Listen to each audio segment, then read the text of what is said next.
Howdy folks, you're watching Deuce, and today we're going to take a close personal look at the KonusPro EL-30 scope.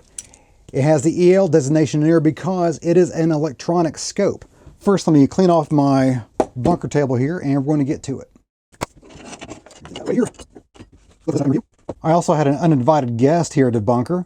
In and of itself, this is a good scope. This is a very good scope. It's got very good glass, and it is a decent price. Even if you remove the electronic part of the scope, you just put a standard reticle in there, it would still be a good price for the quality of glass you get. But what really makes this scope stand out from the rest is the fact that the reticle is on an LCD. It's an LCD platform, which means you can cycle between 10 different modes of the reticle. You can change the reticle at a whim with a single push of the mode button, and you can cycle between all these different options here. First of all, the details. Number one is the turret's locked down. You can pull up to adjust. Listen to that. Very positive clicks there. And then you push them down to lock them in. The weight is about 24 ounces. Once you remove the rings, about 24 ounces, which is not bad, especially for a high-tech scope such as this. And because it uses a 44mm objective lens versus a 50mm, you can usually get away with using medium height rings, which is nice. To power that LCD screen, it uses one CR2 battery. It goes in right here. You just unscrew the cap and you have one CR2 battery. And I've been using this thing for 2 months now, and put it in there correctly. I've been using it for about 2 months now, and going to the range a couple times a week, using the scope every single time, at least once or twice, and occasionally leaving it on because it looks like it does not turn off automatically. So leaving it on occasion by accident over a couple days at a time.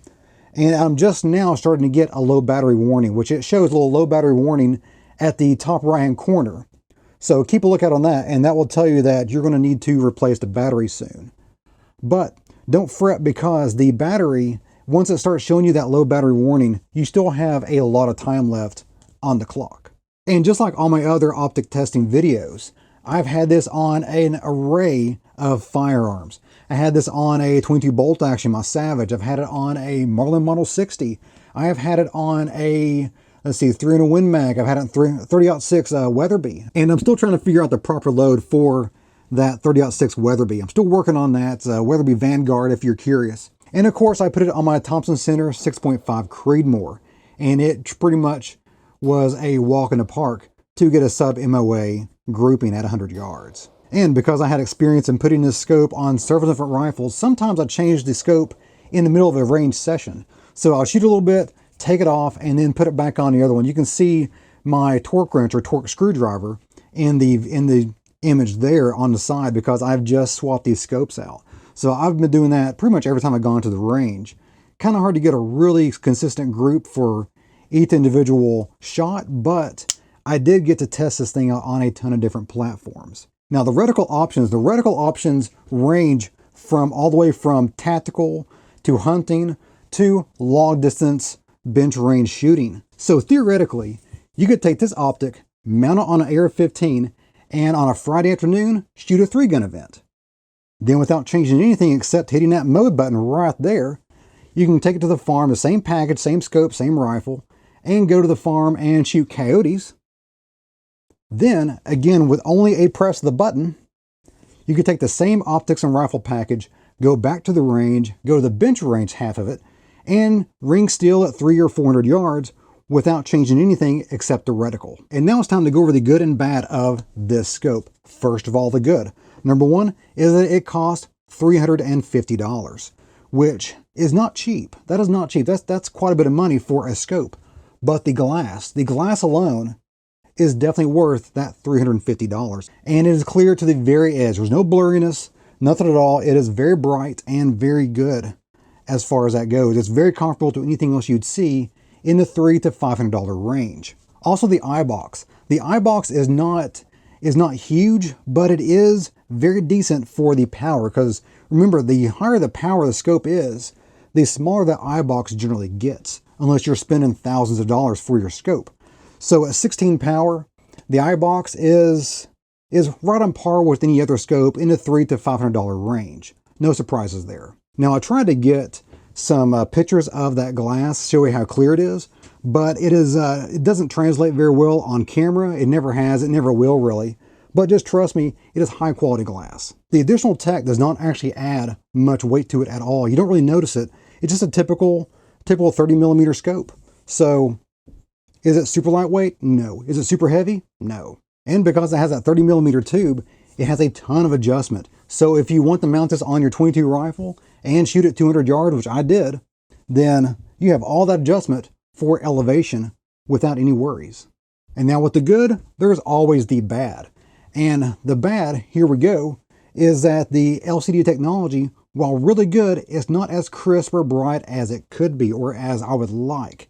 The good is the fact that you can change the reticle to something that meets your needs. The bad is the fact that the reticle is not quite as dark and crisp as a traditional reticle. It's a little bit gray. It's kind of a dark gray versus a jet black. So there is that. It's not going to be an issue unless you're looking at a very, very bright scene, and then it might fade out a little bit. It may not be as crisp as what you'd like. Also, if you're looking at a very bright background, say your target is bright white and you're looking at that, you can see the electronics in the scope. You can see kind of the circuitry going through the LCD screen. Now you got to look for it. It doesn't really bother the scene or the target acquisition, but if you look for it, it is there, and it can be a distraction. And the third negative is that when that battery dies, which eventually it will die, it is an electronic device that relies on a battery. When that battery dies, you do not have a reticle. There is not a backup reticle. This becomes a spotting scope, just a clear spotting scope versus a target scope or a rifle scope. So I highly recommend you keep an extra CR2 battery on hand when you go to the range or out hunting. But unfortunately, the CR2 batteries are not something you're going to find at your local gas station. On one of the last trips to the range with this scope, I ran into some shooters that are way better at shooting than I am. They're pros in their field. So I had them take a look at this scope. This happened to be there. It wasn't prearranged or anything. So they took a look at it and they liked it. They thought it was a really cool technology, but most of them thought that the technology was being wasted on this style of scope. And we kind of brainstormed on what this tech would be used for, because they liked the tech. They really did like the technology in here. And what we came up with is to put the LCD reticle in a 1:6 or 1:8 power tactical scope for an AR-15, and then piggyback that LCD reticle on top of an etched red dot in the tactical scope. So if you're shooting close range, if you're like in your 3-gun competition, you're shooting at close range, hitting steel that's 10, 15, 20 yards away, you can have the reticle turned off and just utilize the 1 power option and the illuminated reticle, the illuminated dot. Use that as a red dot, and then if you have the range that goes from 10 to 20 yards to 100 or 200 yards, you can flip it to 6 power or 8 power, turn on your reticle, or have it done automatically. Maybe it turns on a reticle automatically when you go to a higher power. And then you can shoot long range, and you have the reticle to help steady your shot and really dial that shot in at a moment's notice. That would be the perfect application for this technology. And I have told Konus that idea, and they were very receptive, so that might be something that comes down the pipe later on. But right now we have this scope, and it is a very cool scope, very cool technology, and is a very neat idea. I really do like this. Like most things I review on this channel, this can be found on Amazon, so if you want to take a closer look at this or any other options from the Konus line of scopes, go over to Amazon and take a look. Well guys, that's it for me today. Hope you enjoyed it. If you did, give me a like and go subscribe. A lot more is on the way. If you want to stay on the Deuce and Guns channel, go ahead and click on one of these 2 videos right here, and that will keep you watching away on the Deuce and Guns channel. As always, you guys have a great day. See ya.